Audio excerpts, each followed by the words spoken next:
You're so true and right that I did join in '48. I dropped out in 1956 due to the fact that the president was not a member of the Elks Club. And I used to come in off the road when I was selling grease, insurance, or whatever I was selling, and go to the Elks to help them serve dinners for the members. He was jealous of the fact that he couldn't get into the Elks, so he said, if you don't start coming to the meeting, I'm going to drop you. Well, it made me mad, and I shouldn't have let him do it, but I did. And so I dropped out until 1984. She's got down here, 84. So I've spent 46 years actually in the Lion Club, and my father-in-law was a very strong lion. Anybody know Dale Martin? Yeah, yes. And he was a very strong lion, and he was a very strong mason. And Dale Martin got me in. He was my father-in-law, and we used to meet at the Hotel Dallas in the basement. And like Al said, we had about 75 to 100 people come to all of our meeting. And I got to the point that they appointed me to take care of the money, collect the money.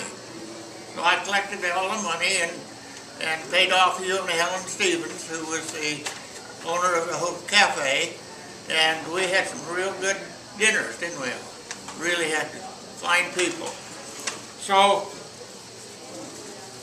I went on and graduated from high school in 1943 and joined the Army Air Corps and went into the service. And I was in and out of the service before I was 21 years old. And I spent 2.5 years in there. So I went in when I was 17, and I was lucky. I got to travel, and I never got involved in any actual combat, but I was thankful for that. And I ended up in Japan. So we were there for a while, and we were in the occupational service. And we left Japan on April 1st and the 15th of April. I was discharged from Fort Lawton, Washington. And I came home the 15th of April. The 12th of May I was married. So, shotgun wedding? Pardon me? Shotgun wedding? Not really. But Shirley Martin and I have had a great life. We really have. We've been married 66 years, and it'll going on 67. May the 10th, we'll have our anniversary. But we have a daughter, and we had a son, and we've been very fortunate. And I got to join the Masonic Shrine deal 50 years ago this year. All right, Lion Bob, we're going to have to cut you off and go to the questions. Okay. Here's the life history. You want it? Why did you join the Lions Club? Because of my father-in-law had said it was such a great time, and it is fun. It really is fun. What was your favorite fundraising activity? I think the broom sale or the light bulb, I mean, that was always, and the Christmas tree pickup is a kind of fun deal. Everybody's involved, that's why it's fun. What was your favorite community project? Was that the Christmas tree one? Yeah, Christmas tree pickup. And why would you encourage others to join the Lions Club? There's a community betterment. I mean, everybody should be involved in the deal. It's just like today, they can't get volunteer fire department members. And that's a shame because that's part of our community. I was in there for 37.5 years. And I wasn't smart or anything like that, but it was an activity to help the community. What's your favorite Lions memory? Favorite Lions memory?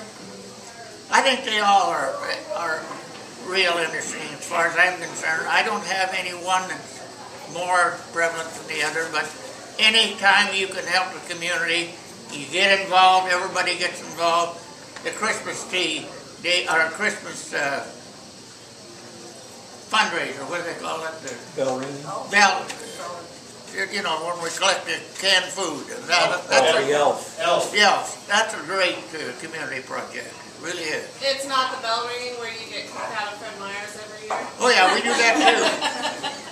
I brought a big bell one time and it made so much noise that they wouldn't let us ring it anymore. It was driving people inside nuts.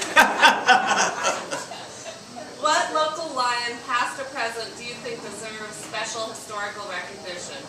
Well, I think Claire Printers is about as important as anybody. He and Ted Walker, they both are extremely important. Claire was a prisoner of war, you know, and if you ever hear his story of prisoner of war, it's really exciting. It really was.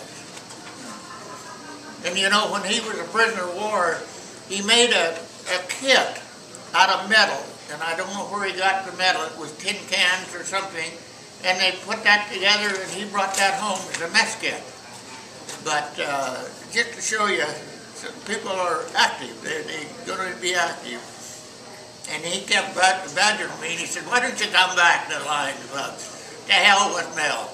And I said, "Well, okay." So Mel was gone by then, and so I came back.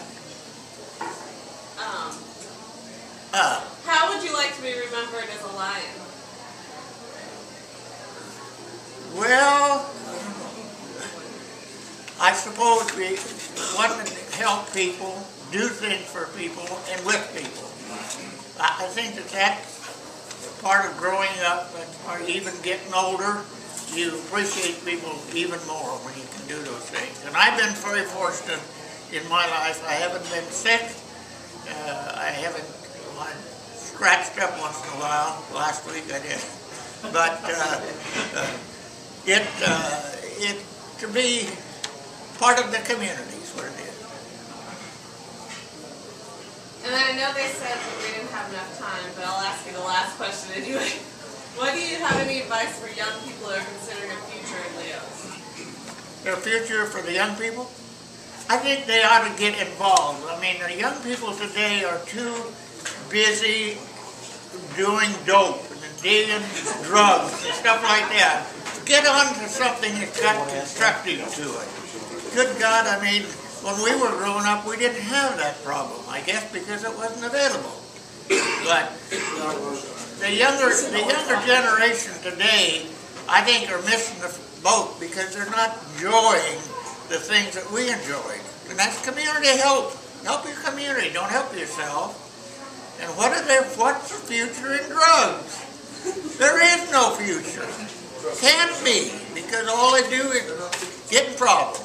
As far as I'm concerned, that's the biggest mistake we're making, is letting our kids get involved in drugs. I know that.